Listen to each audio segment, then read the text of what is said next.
Française, français, belge, belge. Ouais. Merde, je me suis gouré d'époque et d'émission et en plus c'est même pas mon texte. On l'a refait, pouf pouf. Chers amis et les autres, bonjour. Pardonnez en effet à mon grand âge, je n'ai plus toute ma tête. C'est pas parce qu'il y a la lumière sous le porche qu'il y a forcément du monde à la maison. Et oui, chers auditeurs, ce mois-ci Tetris prend un coup de vieux et même pas pour toucher l'héritage, tant il est vrai que même les gigolos finissent par avoir un jour l'âge de leur gagne-pain. Ah vieillesse, cruelle et fourbe ennemie, ultime naufrage au bout d'une route semée d'embûches, car si tout dans la vie n'est qu'une longue série d'exceptions, vous ne croyez tout de même pas que ça allait bien finir. Vous êtes donc tous ici présents condamnés à vous faire... à vous faner et à vous flétrir jusqu'à ce que mort s'en suive, mais que voulez-vous, c'est le jeu et vous saviez à quoi vous attendre. Je dis bien vous, car moi j'ai arrêté. Je sacrifie mensuellement un nourrisson, bois du sang de vierge, accompli des rituels maléfiques et vote républicain, afin que le prince des ténèbres, ou Lulu, comme il aime que je l'appelle dans l'intimité, renouvelle encore et toujours le contrat qui nous unit, lui et moi. Si vous êtes jaloux, vous n'avez qu'à vous en prendre qu'à vous-même. C'est pas comme s'il avait ouvert boutique la semaine dernière et ne faisait pas assez de publicité comme ça.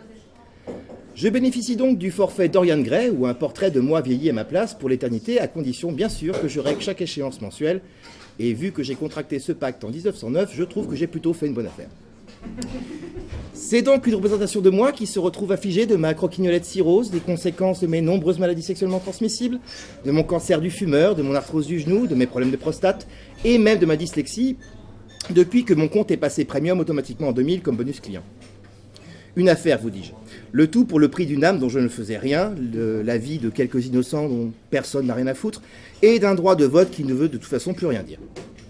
Pour ceux que ça intéresse, je peux même vous parrainer, ça me rapporte des points bonus pour récupérer un service à fondu infernal du plus bel effet. Donc en plus de 106 ans, du vieux, j'ai eu le temps d'en voir, et d'en enterrer. Des vieux beaux, des vieilles peaux, des vieilles toupies, des vieux cons, des courbés, des tordus, des croulants, des chancelants, des coulants, des qui collent, des qui puent, des qui partent en morceaux. Mais je reconnais que le vieux 2.0 a de la gueule comparé à celui du temps où j'étais encore jeune pour de vrai. Au siècle dernier, le grand âge était tout autant un symbole de sagesse qu'une tare. C'était une part de la vie où l'on vous faisait sentir que l'on vous aimait bien, mais qu'il était temps d'y aller parce que là, le corbillard est garé en double fil. Et s'il n'était pas rare de trouver plusieurs générations sous le même toit, c'était pour des raisons logistiques bien plus qu'affectives, ainsi que pour garder Pépé et Mémé sous la main, comme un livret de caisse épargne, ou plutôt comme un placement à échéance. On les rangeait dans un coin du salon, on leur donnait un peu de soupe et un crouton de temps en temps, et on s'en préoccupait guère. Si le chat descendait de mamie, c'est qu'elle était froide. Si Pépé regardait le plafond depuis 3 jours en sentant plus fort qu'à l'accoutumée, c'est qu'il avait atteint la limite d'affinage. On remédiait au problème, une génération en remplaçait une autre, et on recommençait comme ça encore et encore. Puis on a fini par construire de plus en plus de placards à vieux, ou les ranger en tas pour le confort des jeunes générations, qui gagnaient ainsi un peu de place à la maison, car c'est vrai que le vieillard gêne et encombre, et surtout, pour ne plus se voir vieillir à vue d'œil dans le miroir vivant que sont les pères et mères. Vieillard, mon beau vieillard, dis-moi qui est la plus vieille. Oh, certes, il y avait bien déjà des hospices, mais ils étaient pour les indigents. Là, l'idée était que tous les vieux, quels qu'ils soient, étaient destinés à faire sous eux en communauté et de perdre la boule à plusieurs par chambrée, tant il est vrai que plus on est de fous, plus on chie. Bref, l'on décida d'appeler les mouroirs des maisons de retraite pour berner le chaland, et l'on entassa alors de plus en plus de nos chers anciens dans de jolis gériatriques parcs, tous coquets comme des tombes un jour de Toussaint, histoire que les pensionnaires prennent l'habitude du cimetière tout en perdant le goût du pain. Loin des vieux, loin du cœur. Et ainsi, institutionnellement, sous couvert de salubrité publique et de dignité humaine, leur fumier d'enfants purent se venger en les abandonnant là, de la claque qui gâcha leur 9e anniversaire, du poney à la con qui n'eurent jamais, de les avoir appelés Raymond, de n'être point venus les voir se ridiculiser sur un terrain de foot, ou tout simplement de les avoir contre leur gré un jour collés en colonie de vacances. Que voulez-vous, l'humain n'est après tout qu'une sale bête cruelle de père en fils et de fil en aiguille. Mais les vieux de nos jours sont de plus en plus vivaces. Il devient de plus en plus difficile de les dompter comme auparavant.